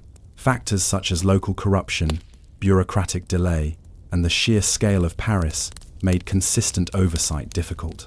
In this environment, bakers' revolts became a feedback mechanism, a signal to authorities of dissatisfaction, scarcity, or mismanagement. While often small in scale, these events influenced policy decisions, labor rules, and municipal planning in subtle but significant ways. The revolts also illuminate the interplay between labor and survival. For journeymen, striking, withholding production, or openly challenging guild rules was a calculated risk. Success could yield better wages, more autonomy, or influence over production practices. Failure could result in fines, expulsion, or blacklisting. Bakers navigated these risks with careful observation, alliances, and strategic timing. Women, again, played critical roles in mediating these disputes, organizing labor, maintaining production in the absence of men, or negotiating with local customers and authorities. Their work demonstrates the quiet yet indispensable forms of agency that sustained both economic activity and social order. By examining the first decades of the 17th century, we can see that these revolts were not isolated incidents, but part of a continuum of urban negotiation. Bakers' labor, community expectations, guild regulations, and municipal oversight intersected in a delicate balance. Minor disruptions could escalate rapidly, yet adaptive strategies, social networks, and daily routines allowed the city and its food supply to persist. The story of these revolts is one of survival, careful calculation, and incremental social pressure rather than dramatic rebellion or heroic action. As this section concludes, the question lingers: how did bakers, journeymen, and women navigate these pressures over the long term? Did repeated episodes of revolt change labor practices, guild authority, or urban policy? Or did they merely provide temporary relief in the ongoing struggle for survival and fairness? The next section will explore how these tensions evolved, revealing the long-term consequences of what might seem at first glance a mundane, repetitive trade. As the 17th century progressed, the pattern of intermittent bakers' revolts became a recurring feature of Parisian urban life. These revolts were not dramatic campaigns recorded in grand chronicles. Instead, they were episodic disturbances, shaped by the rhythm of labor, scarcity, and regulation. The bakers of Paris existed in a delicate ecosystem, balancing production, labor relations, guild authority, municipal oversight, and public expectation. Each disruption, whether a strike, a riot, or a localized complaint, revealed the vulnerabilities of this system and the ingenuity of those who navigated it. Central to these dynamics was the ongoing tension between labor and authority. Journeymen, who were often paid by the loaf or by the day, faced rigid guild rules governing wages, working hours, and apprenticeship obligations. Masters, for their part, depended on consistent production and compliance with guild standards, which regulated not only the size and weight of loaves, but also the sourcing and cost of flour. Violating these regulations could result in fines or sanctions, creating a constant push and pull between economic necessity and bureaucratic oversight. Journeymen sought flexibility, masters sought stability, and women, quietly but decisively, maintained the equilibrium of operations behind the scenes. Women's roles in this period were both essential and adaptable. In family-run bakeries, they not only managed domestic duties, but also supervised dough preparation, oven management, and sales. During periods of labor unrest, women sometimes assumed temporary authority, ensuring that production continued or negotiating with customers directly when men were on strike. Their contributions were often invisible in official accounts, yet they provided a stabilizing presence in a volatile economic environment. Without their labor, both survival and revolt would have been far more precarious, illustrating the indispensable, though understated, role of women in sustaining urban food systems. Economic pressures were constant. The price of grain fluctuated seasonally and across regions, influenced by weather, crop yields, and trade restrictions. A poor harvest could increase the cost of flour, forcing bakers to either reduce profit margins or risk public outrage through higher prices. Guild regulations often constrained pricing flexibility, leaving bakers to negotiate the fine line between solvency and legality.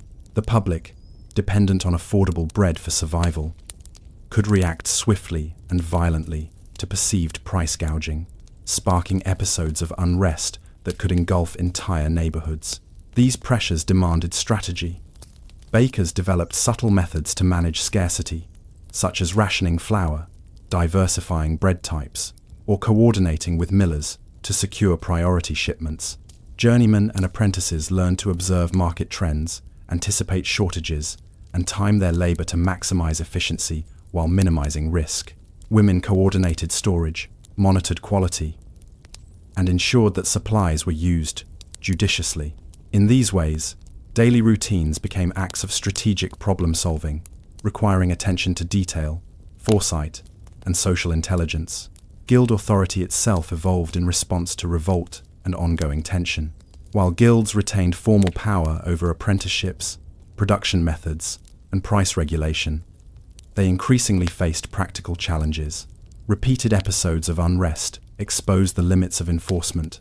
Masters and officials had to negotiate with workers, make exceptions, and adjust rules to prevent escalation. Guilds were not abolished, but their authority became more negotiable in practice, mediated by the social and economic realities of the city. The bakers' revolts, minor though they may appear, exerted a quiet but persistent pressure that reshaped the balance of power in the trade. Social cohesion within bakeries and neighborhoods was critical to survival.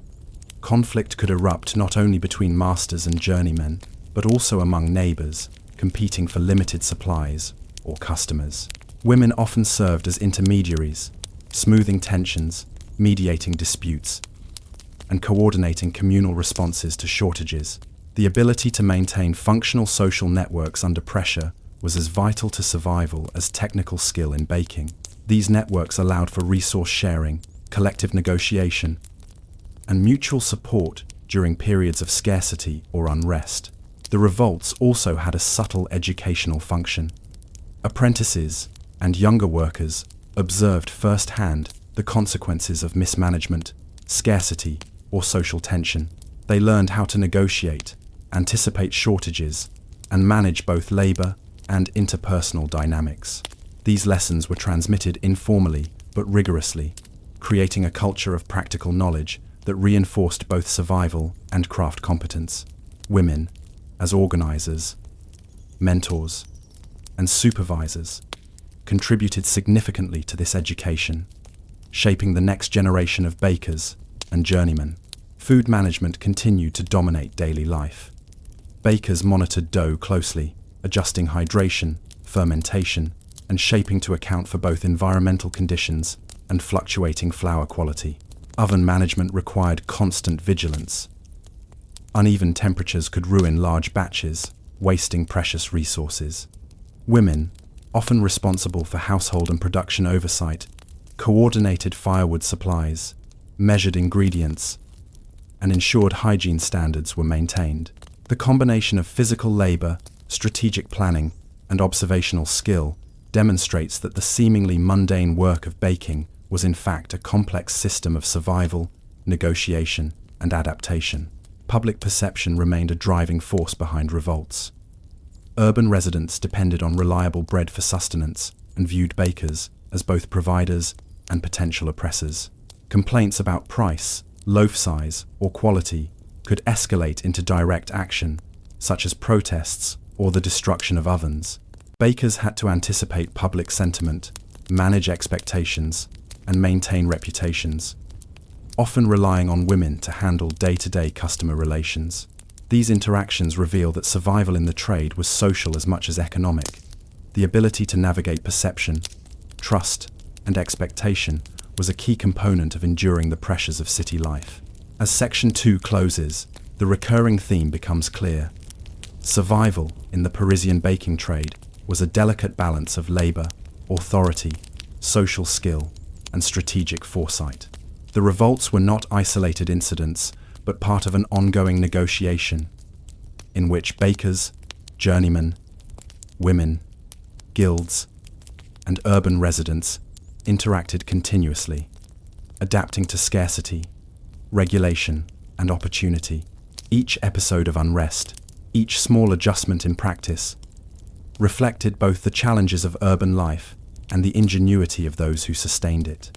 The unresolved question remains: as these dynamics unfolded over decades, how did repeated revolts and adaptive strategies shape the long-term structure of the baking trade, the role of guilds, and the everyday lives of women and workers?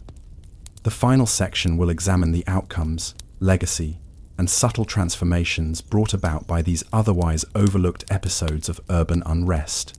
By the mid-17th century, the repeated episodes of unrest among Parisian bakers had left a lasting imprint on the city's labor, guild structures, and social fabric. While the revolts were seldom dramatic in the manner of wars or royal edicts, they quietly reshaped expectations, power dynamics, and survival strategies across neighborhoods, households, and trades. The consequences were cumulative, illustrating that even seemingly mundane labor disputes could exert significant influence over urban society. One of the most immediate effects was a subtle shift in guild authority. The Bakers' Guild, which had once exercised rigid control over apprenticeships, loaf sizes, pricing, and production standards, began to adapt to the realities of repeated unrest.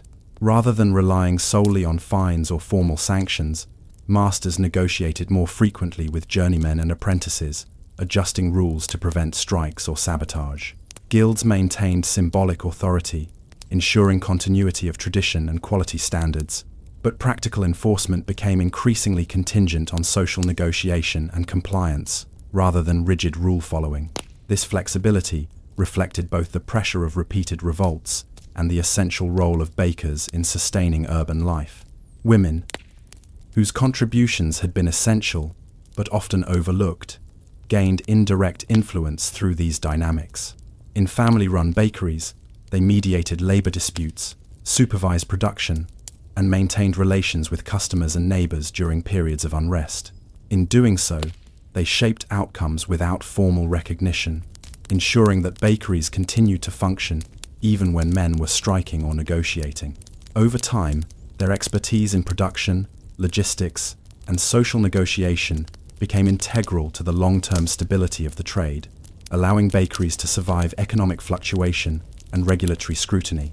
Women's work was a quiet, continuous force, demonstrating that agency in urban labor extended beyond the visible authority of guild membership or public protest. Economic adaptation became another enduring outcome. Bakers and their households learned to anticipate shortages, manage flour reserves, and adjust production techniques to ensure survival during price spikes or supply disruptions. Journeymen developed negotiation skills to secure fair wages or equitable working conditions, while masters learned to balance profitability with compliance and goodwill. These practical strategies were passed down through apprenticeships and familial instruction, creating a culture of calculated risk management and resourcefulness.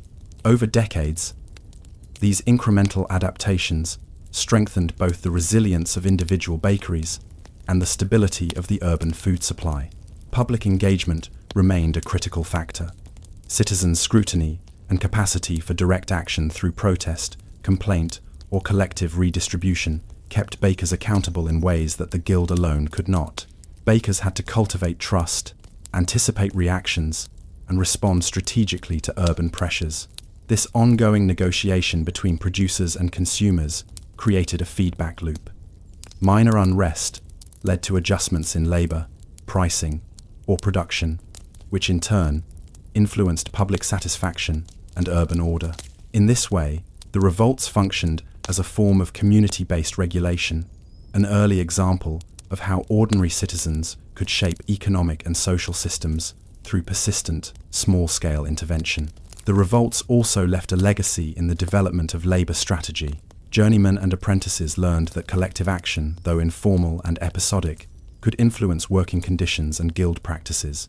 Over time, these practices reinforced the importance of negotiation, alliance building, and observation of both authority and market conditions. While these revolts rarely produced lasting formal policy change, they demonstrated the subtle power of organized labor, even in a pre-industrial urban context. Daily life in bakeries became an exercise in disciplined observation, efficiency, and social intelligence. Bakers and their families refined routines to balance production, labor negotiation, and community engagement. Women's oversight of domestic and production tasks ensured continuity, while apprentices absorbed the practical knowledge needed for future independence. Every loaf of bread, every interaction with a customer or guild official, and every strategic decision about resource allocation reflected the integration of survival, labor strategy, and social awareness. In this way, the seemingly mundane work of bread making became a crucible for skill, judgment, and endurance. The broader urban environment was shaped by these quiet revolts. Officials and guilds recognized the necessity of balancing regulation with practical realities, gradually introducing more responsive policies to prevent disruptions in supply. Neighborhoods learned to accommodate and anticipate fluctuations in labor and production, creating social norms around fairness, dispute resolution, and cooperation. While the revolts themselves were temporary, their impact on relationships, authority, and daily practice had long-lasting effects, influencing labor dynamics for decades to come. Yet the story of these revolts also underscores the limitations of historical memory. Because they were mundane, episodic, and local in scale, the bakers' revolts have often been overlooked in conventional histories of Paris. Yet these small-scale disruptions illuminate fundamental truths about urban life. Survival depends on observation, negotiation, and incremental adaptation. Authority is effective only when tempered by practical engagement, and invisible labor, particularly that of women, can be decisive in sustaining essential social and economic systems. By the late 17th century, Parisian bakers had developed a resilient framework for enduring scarcity, managing guild obligations, and navigating public scrutiny. The combination of formal regulation, strategic labor, and domestic management produced a stable, if imperfect, urban food system. Bread remained central to life, but the structures sustaining its production were no longer rigidly hierarchical. They were adaptive, socially negotiated, and dependent on the subtle expertise of individuals at all levels.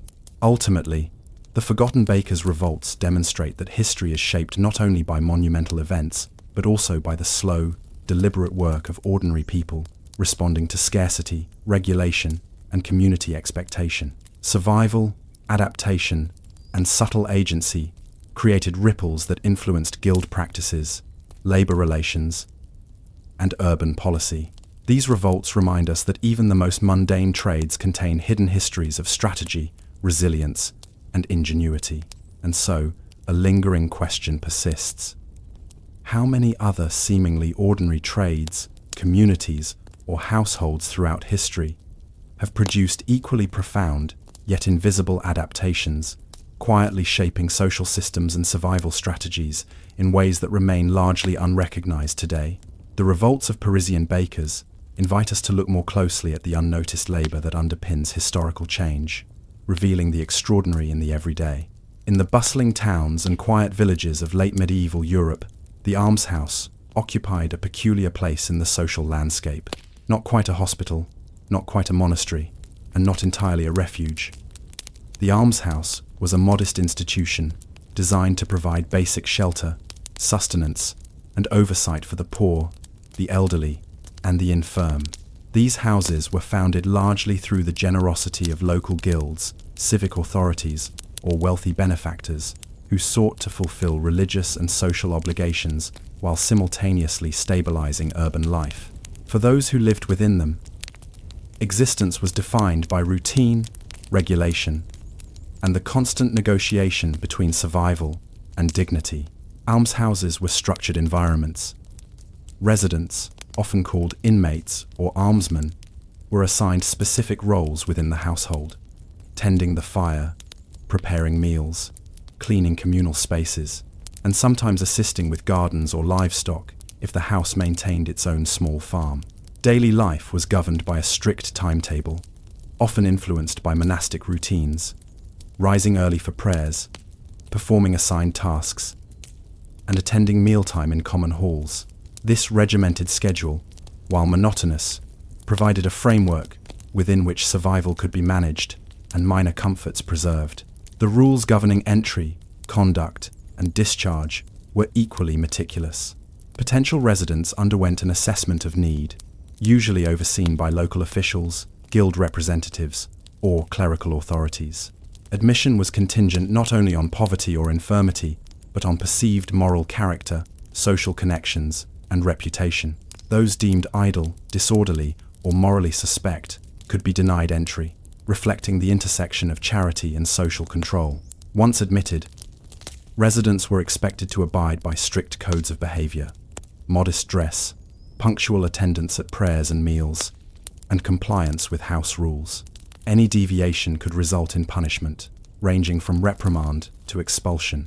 Food in the almshouse was simple but functional, designed primarily to sustain labor and life rather than to delight. Meals often consisted of coarse bread, pottage, or gruel, and occasionally salted meat or fish. The quality and quantity of food depended on the wealth of the institution, donations from guilds or townspeople, and seasonal availability. Residents learned to stretch resources carefully, sharing portions, rationing supplies, and supplementing diet with foraged herbs or small animals if the grounds permitted. The act of eating itself was communal and structured, with specific times, limited conversation, and strict adherence to order, reflecting the broader ethos of discipline that permeated the house. The social fabric of the almshouse was complex. Residents were diverse in age, ability, and background. Elderly widows might live alongside disabled laborers, orphaned children, or itinerant beggars who had been admitted to prevent disorder on city streets. Cooperation was essential.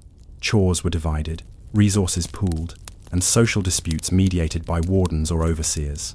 Women often played pivotal roles, both as residents and as part of the administrative or caretaking staff. They managed kitchens, distributed food, and supervised children, providing continuity and stability. Their work, though largely invisible in historical documentation, ensured the daily functioning of these institutions. Health and hygiene were persistent challenges. Illness spread easily in communal living spaces, where ventilation was limited and bedding was shared or recycled. Residents were expected to participate in maintaining cleanliness, washing floors, tending fires, and caring for infirm neighbors. Clerical staff or appointed nurses administered rudimentary medical care, often blending herbal remedies with prayer and ritual. Survival required constant attention to these small, repetitive tasks: tending a fire, cleaning a hearth, boiling water, or observing symptoms before they became fatal. Each minor act of care contributed directly to individual survival and the maintenance of communal order. Labor within the almshouse, though modest, was both necessary and instructive. Residents learned to participate in gardening, animal husbandry, or textile work if the institution maintained such operations. Skills were basic but practical, offering both a sense of purpose and a means of contributing to collective survival. Tasks were repetitive, governed by habit and oversight, yet they were essential to the sustainability of the house. Women, in particular, were central to coordinating work, instructing novices, and ensuring that tasks were completed efficiently. In this way, the almshouse functioned not only as a place of refuge, but as a training ground in survival skills and social cooperation. Mental endurance was a less visible but equally critical aspect of daily life. Monotony, isolation from wider society, and the limitations imposed by rigid rules required residents to cultivate patience, self-discipline, and observational skill. Reading, prayer, and small handicrafts offered distraction, comfort, and a sense of continuity. The mental strategies developed within the walls of the almshouse: resilience in the face of repetition, the ability to anticipate needs, and the skill of cooperation under constrained conditions were as important to survival as any physical labor or rationed meal. Charity, while the ostensible basis for the institution, was not unlimited. Donations from guilds, town officials, and wealthy patrons dictated the level of care available. Residents often engaged in minor trade or tasks for the surrounding community, such as mending garments, carrying water, or tending small gardens, to supplement food and necessities. These small acts of labor reinforced the connection between the almshouse and the wider urban environment, reminding residents that survival depended not only on internal routines, but also on social reciprocity. The decline of the almshouse in the late Middle Ages was gradual and uneven. Economic pressures, shifting patterns of urban development, and the increasing professionalization of hospitals and charitable institutions reduced their centrality. However, for those who remained within their walls, life continued according to long-established routines. the daily grind rising early, attending to assigned tasks, eating, praying, and observing social hierarchies persisted with remarkable consistency. Survival was as much about compliance, adaptation, and foresight as it was about food, shelter, or care. By the end of the 14th and early 15th centuries, the almshouse stood as both